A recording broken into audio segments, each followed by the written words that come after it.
Na pagmamonitor ng pamahalaan sa kumakalat na bagong strain ng COVID-19 sa ibang bansa, dapat umanong mas higpitan pa ang pagpapatupad ng travel restriction sa mga bansang apektado.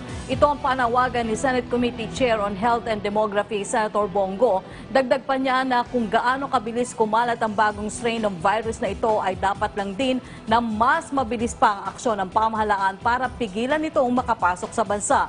Sa pinakahuling ulat ay umabot na sa 34 na bansa mula sa initial count na 21 countries ang pinasok ng bagong coronavirus strain na B117. Dapat lang anya na idagdag na agad sa listahan na may travel restriction ang iba pang mga bansang kinakitaan na rin ng bagong strain.